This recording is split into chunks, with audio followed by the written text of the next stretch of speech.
What happened yesterday in Woolwich has sickened us all. On our televisions last night and in our newspapers this morning, we have all seen images that are deeply shocking. The people who did this were trying to divide us. They should know something like this will only bring us together and make us stronger. Today, our thoughts are with the victim and with his family. They are grieving for their loved one, and we have lost a brave soldier. This morning, I've chaired a meeting of COBRA, and I want to thank the police and the security services for the incredible work they do to keep our country safe. There are police investigations and security service operations underway, so obviously there is a limit on what I can say.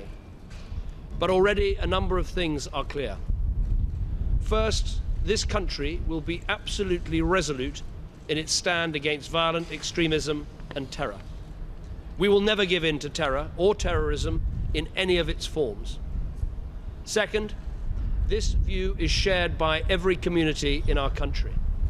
This was not just an attack on Britain and on the British way of life.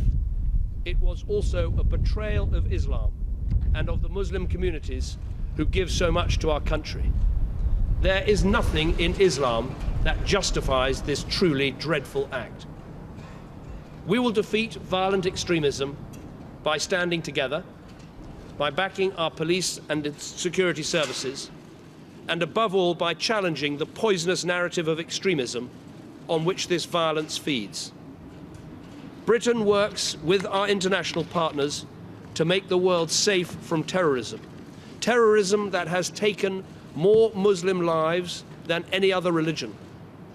It is an utter perversion of the truth to pretend anything different. That is why there is absolutely no justification for these acts, and the fault for them lies solely and purely with the sickening individuals who carried out this appalling attack.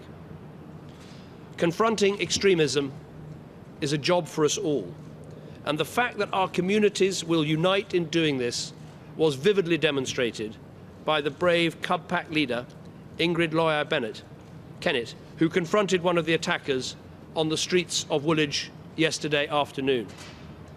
When told by the attacker he wanted to start a war in London, she replied, "You're going to lose. It is only you versus many." She spoke for us all. The police and security services will follow every lead, will turn over every piece of evidence, will make every connection, and will not rest until we know every single detail of what happened and we brought all of those responsible to justice. I know from 3 years of being Prime Minister that the police and intelligence services work around the clock to keep us safe from violent extremists. I watch their work every week. They do an outstanding job.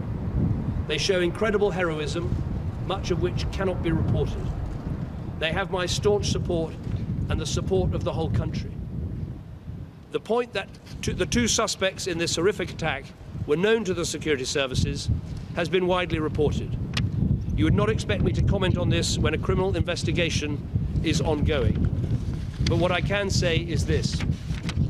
As is the normal practice in these sorts of cases, the Independent Police Complaints Commission will be able to review the actions of the police, and the Intelligence and Security Committee will be able to do the same for the wider agencies.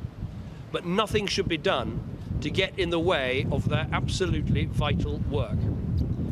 After an event like this, it is natural that questions will be asked about what additional steps can be taken to keep us safe. I will make sure those questions are asked and answered, but I'm not in favour of knee-jerk responses. The police have responded with heightened security and activity, and that is right. But one of the best ways of defeating terrorism is to go about our normal lives, and that is what we shall all do. Thank you.